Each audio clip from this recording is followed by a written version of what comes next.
Thought I'd do a cricket podcast because that's exactly what the world needs right now. Just another random clueless dude making a podcast about cricket. So I'm just gonna at length riff on cricket, talk about cricket because that's the biggest database and the data bank in my head right now. Yeah, the cellular those cells in my hive of my mind is like buzzing with like cricket infos and images, fragments of images and stats and whatnot. For instance, who was the player who scored 99 in each innings? Clement Hill? No, Clem Hill scored, I think, 95, 94, no, 93, 94, 93, 92. Like, no, was it that or it was in succession, like some weird succession? But there was some other guy who scored 99 in each innings of a test or like in first class. Yeah. Well, tests are first class anyway, like by default, and then first class are not, obviously not tests. And then the list A category and whatever that means.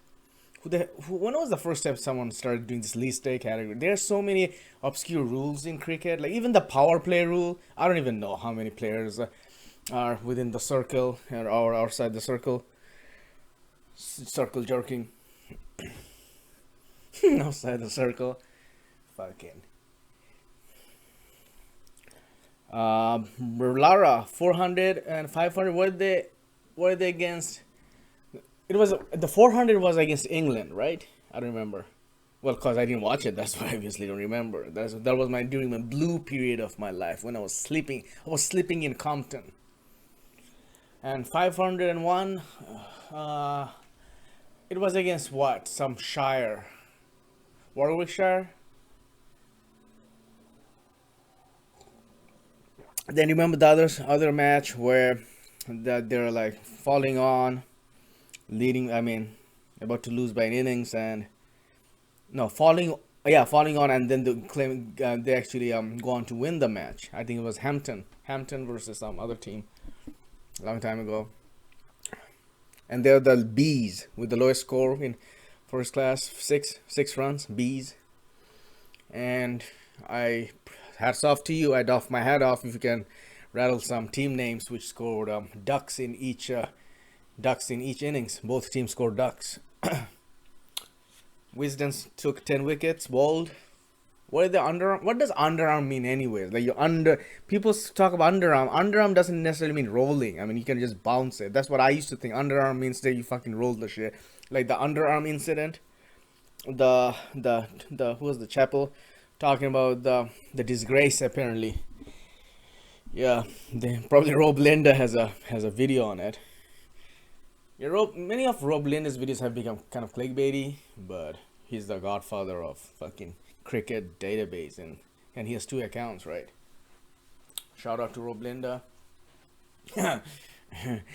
uh, what else? The Brain. I think the player's name was Brain, who took like a hat trick of stumping, and then there are those wicket keepers who took hat trick by bowling, right?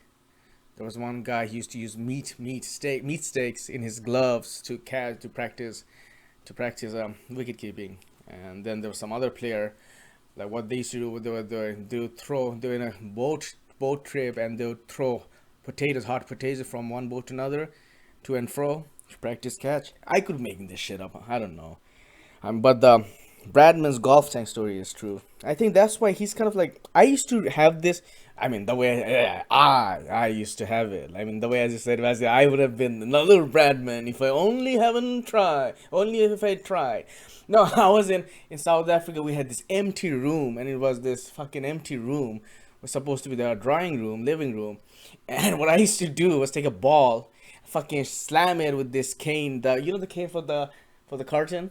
So I used to use that cane and then slam it, and then you kind of get the you get the most amount of pleasure, I guess, the dopamine rush when you used to hit like right dead at the cusp where the roof and the wall meets. So that I would make it like six, and like the rest is like I think four or something, not four, like, and then I make weird rules like this is you, and then I wouldn't run, but make these weird rules like if you hit there's so many runs.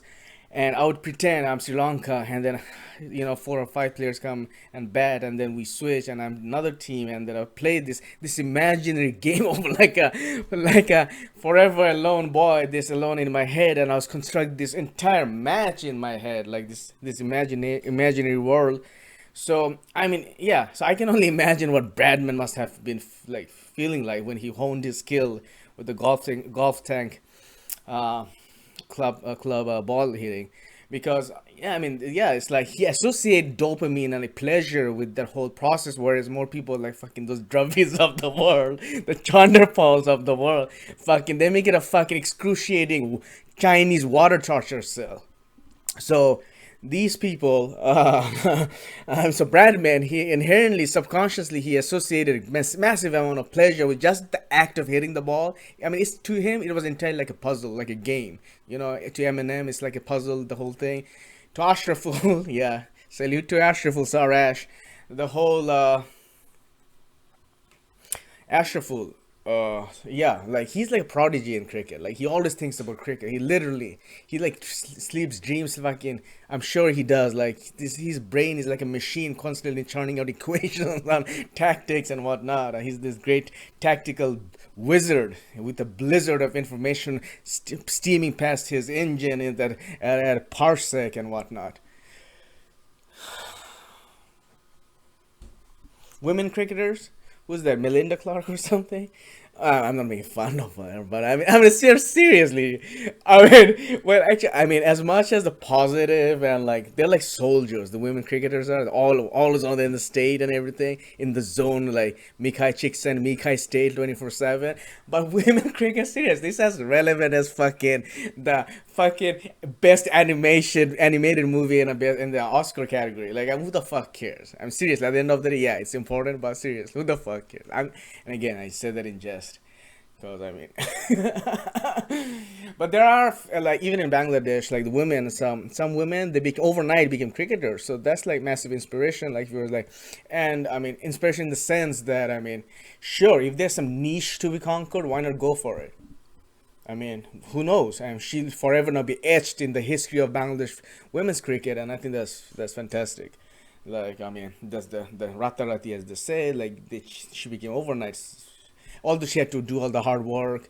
And I mean, yeah, we have this spate of good women athletes in Bangladesh, like whether it be runners or what do you call that? Fucking Everest, fucking climbing, and so this is good that we have not only we're championing, this positive movement of health awareness and exercise, and even both gender sexes are getting involved. Is getting involved. Is or are okay. And but fuck the COVID thing, because now the whole not only Olympics, even crickets are like a standstill. I mean, but again, who knows if the players are rested? And Bangladesh was just getting their fucking gears grinded. They were just getting revved up, man. This oil, they're lubing the oils and fucking revving up the engine and shit with the 20-inch rims. Fucking, just imagine. I mean, yeah, it's against bashing Zimbabwe, and with all due respect to Zimbabwe, they fought hard. Donald Tirapanu, where he came on all like fucking slaughtering. Yeah, Donald Tirapano, where he came out fucking like swinging his axe like anything. That, like when to reach the target, even though it was a lost cause. So that shows the spirit. They still have certain fighting spirit in them, and they haven't just come together and gelled as a team, as a unit. And there's a mental toughness factor, and they got overwhelmed. But again, it's fucking Bangladesh. We overwhelm any team. Australia, we can fucking dominate them psychologically, even in Mirpur or whatnot. And in this case, it was in Sylhet. And as much as I'm rambling on like fucking mad money Kramer or whatnot, Jim Kramer, what I'm trying to say is the fact that Bangladesh, imagine just that. Tamim 100, right? And then immediately after that, he fucking scores his highest innings. And immediately after that, he fucking leads. And not only that, on top of that, just like when the records fall, they topple. Fucking, they had the like highest partnership in like first wicket, not of all time, but I think of third or fourth something. That's Bangladesh was just, oh god. But what if like a typical Bangladesh, like just like when they climbed uphill, they would have like come crashing, nose diving down, but somehow this COVID-19 somehow saved their or bailed their ass out. So they'll probably, all the athletes is good for them. They'll they'll come down and probably come more rejuvenated and refreshed and whatnot. I wonder how many cricketers use cryogenics for therapy, or even anything like cryo related, like cold shower. Like obviously they have, because we tend to give less credit to the physio and whatnot. But and nowadays even the physios of England, India, Bangladesh, they're all the same. They're like there's no, because the equipment is accessible. It's like this, we're more global, and whatever other countries are doing, even something simple as those reaction ball, you can pretty much take it. Well, this is what I used to do when I was living in my fantasy land. That I would be a cricketer in a field, and I was to hone my fielding skill. I would just throw the ball out high up in the tree branches. It doesn't matter what kind of tree it is. The more crooked and broken the pattern is, the more broken the silhouette is better, because of the crooked branches. The more branches there are, and it you don't know how it breaks the ball and how you have to catch it. That was a fun improvised game to play. But then I found the reaction ball, and where my and I reaction ball is a good thing if you hit it against the wall and try to catch it, and got my fucking elevation mask on and everything. So you don't even need, first of all, resources and equipment to succeed, because you can be pretty much any Joe Blow anywhere in the world, and if you have the drive, I'm sure you can. And I should be saying this actually myself, actually, rather, because yeah, if you're an athlete, but I got bad back and whatnot, disc. I didn't let that overwhelm me, but I'm not here trying to make excuses and shit. But I mean, the ultimate is what I really want to do, and I don't think I want to do this at the late stage of my life. And but yeah, if you're a 20 something and whatnot, even a teenager trying to be a cricketer, you can be a fucking in your home or whatnot. Just work on your body, just condition, tone, do your push-ups, sit-ups, and like fucking planks and shit, high planks.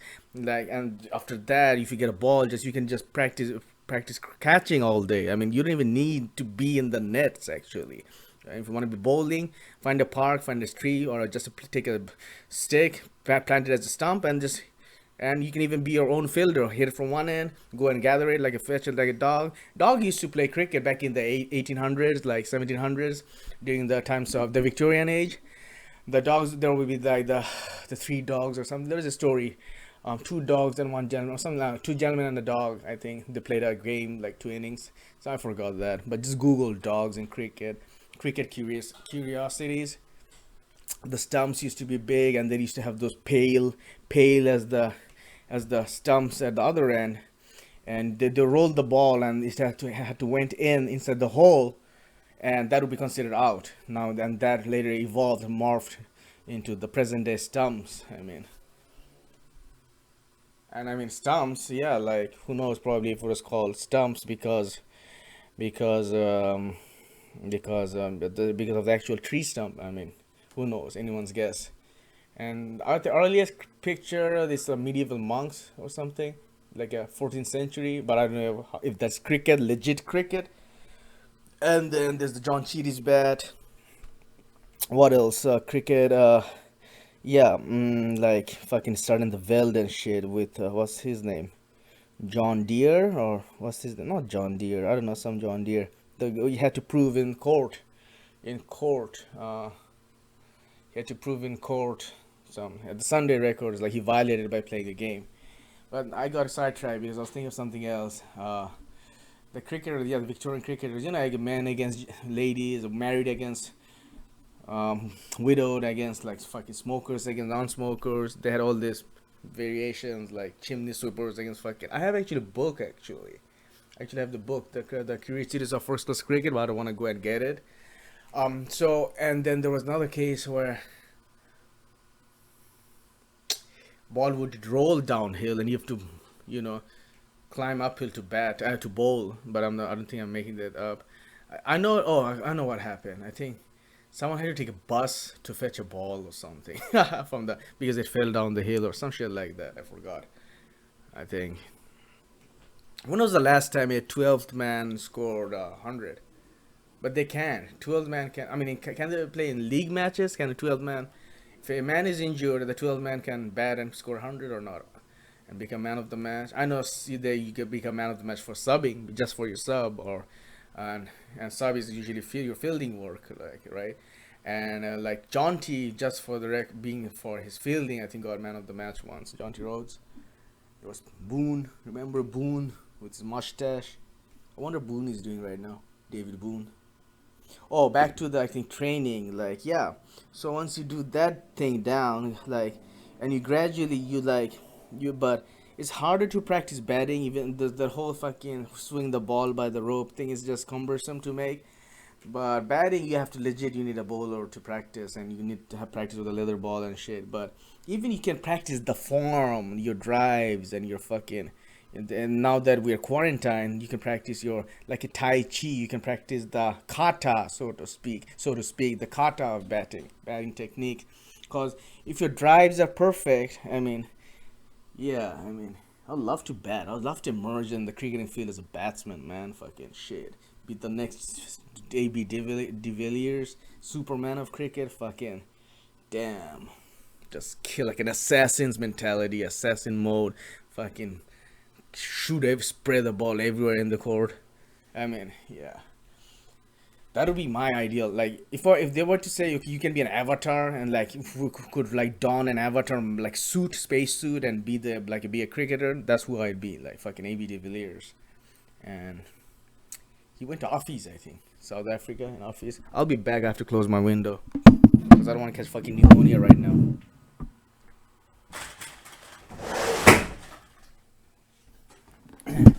So we have that and Lara. I wonder what Lara is doing right now. He has a picture with what's her name, Malala. Uh, I wonder. She won Nobel Prize, and if Lara had I don't think they met. The last time a celebrity went to a cricket like associate was cricket was I think Katy Perry, I think Perry, and then there was Rihanna in World Cup. Um, so yeah, there are some Hollywood celebrities who are vague. They have some vague connections to cricket. I wonder who is the best silly point player.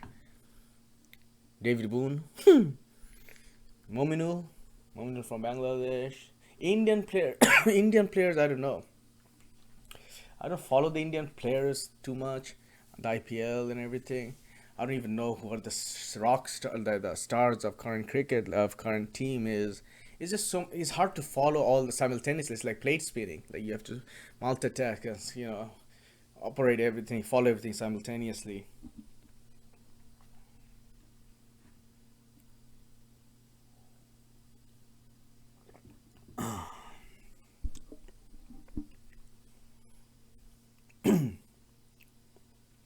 So Bradman, he hit very low percentage of aerial shots. I think that's one of the secret to his longevity. Added compounded with the fact that he he had this just the joy, pure joie de vivre of playing cricket, just playing hitting the ball. I think, and you can just emulate that. Just even without a ball, just take a bat and just fucking. You can play entire matches in your own head and. But you even have to love it. Like I mean, if that's not your thing, like yeah, you love cricket, but you don't wanna do all the hard work and you know clean the grease of the rungs. Then obviously, I mean, probably it's not the thing for it. I mean, it's not your thing. Tang. So who are some of the Indian players right now? The hot shots. Is Pujara still playing? Chetashwar Pujara, Chetan Sharma, and then there's this. Who are the bowlers right now? I know Pandey is still playing. He's not a bowler, but who's the other guy? Who's pretty hot right now? I forget. Like, yeah, he's pretty hot, and I forget. I mean, yeah, just shows how hot he is. What else? South Africa. It's hard to like just riff on cricket. It's so vague and like general. Let's talk about and then even in Victorian cricket, just imagine how so many curiosities that used to take place during Victorian cricket. Like fucking, there's this sort of chiasmas of cricket score where you can like the first inning score of one team matches the second inning score of the another team, whereas the second inning score of that team, the previous team matches the first inning score of of the latter team, like chiasmus from the Greek chai, like we that's how we perceive the world. We view the world upside down, and because of chiastic or chiasmastic, fucking fucking nerves and shit.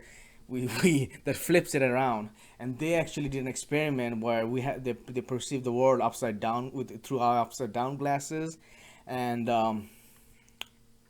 then they've gradually adjusted to it. Like the brains made this flip that okay, this is how the and I think that for 1 week they wore the upside down glass, and finally the brain adapted to it. Shows how adaptable our brains are.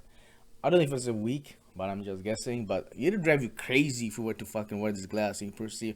Hey, who knows? Maybe that can be used as a technique, accelerated learning technique to boost your cricketing skills, such as even like any breathing exercise, fucking yoga, fucking Pilates and whatnot, like meditation, sensory deprivation, keto diet, cryogenic. There are some merits to all these new agey theories and stuff. Even I mean, imagine all the cricketers. You know, I once posited that you have this runner's high mentality. So imagine you run and then that's your warming up. You're warmed up like anything, like a beast, like a motherfucker, and then you go to bat. Then you'll be running, basking on that runner's high.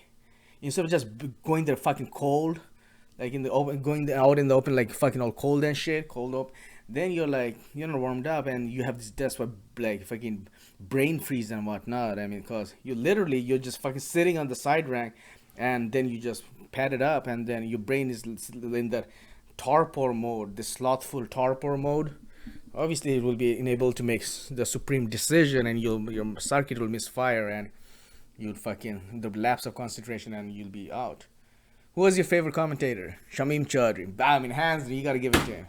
That guy, that gentleman, the Mozart of cricket commentator, Shakespeare of Wizardry of Words, the Eminem of cricket commentary. I mean, it's not even same with Shamim Chaudhry. But then I'm biased. I mean, the highest pleasure you can ever experience is Bangladesh batting on the like fucking Bangladesh is on the roll, trying to hit everything out of the park, and then Shami Chaudhary is like getting the high of his life, and you getting the high of your life via vicariously high of his life via the high of the guy who's actually slaughtering all the bowlers in the around the park.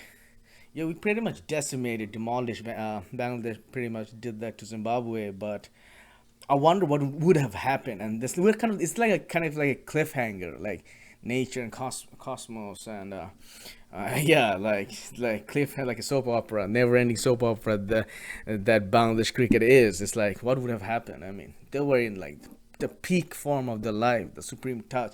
And Tamim Iqbal said that he wants to take it even farther, like he wants Bangladesh to improve even more. And I frankly, they kind of came close to I think getting into the what the quarterfinals or the semifinals or something. Yeah, the semifinals. But if once they're in the category of the final four, it's yeah, I mean I wouldn't be surprised if Bangladesh comes as a Bangladesh actually is now that I've done won some tournaments. I don't know about some, but after this is a definitive one, and after as soon as they start winning all these tournaments, it's just just like another tournament, like a bigger tournament, and that'll give them the confidence to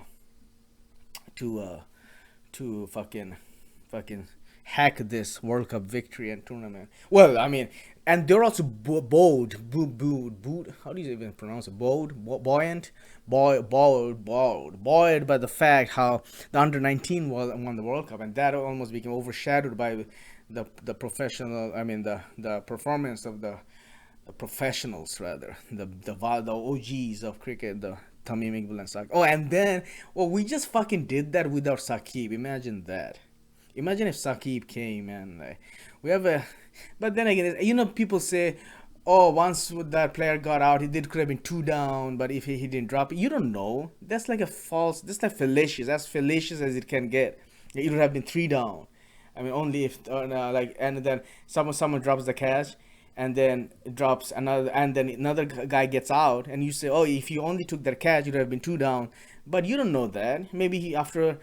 I mean, if you got that out, someone else better would have come, and it's non sequitur. So stop. So yeah, we have all this faulty logic. Like if a team is strong enough unit on the paper, then somehow they must decimate all of the team in the paper. And there are all these nerds who like fucking finalize everything via the stats and probabilities, the probability ratio of who will win, the WASP and whatnot, win the WASP ratio. But yeah, you can tell because that's the beauty of cricket until the final ball.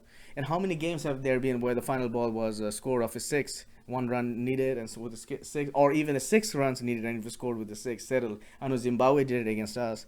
I think it was Taylor, right? Taylor. I don't know. Wow, my mind is speeding at like the knots, like knotted engine, and I don't know. I don't think I can sustain this for too long. I mean, shit. Some of them.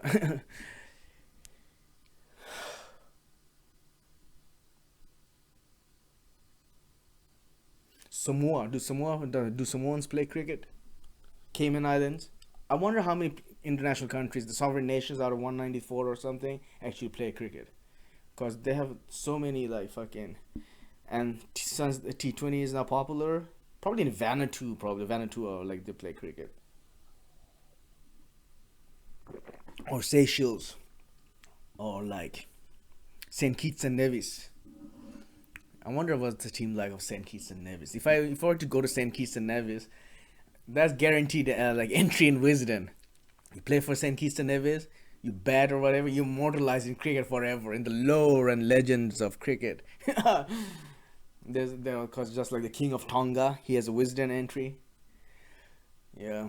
So let this be first episode of my cricket podcast, and so see you next time. I hope you enjoyed it. I mean, I'm sorry if I was a bit fast, little anxious, little nervous. Also, I don't do these things a lot, and also the fact that it's just I have to ramble and mumble on. But I feel more intimate and more comfortable in my skin when I talk about the subject that I'm really passionate about, such as this.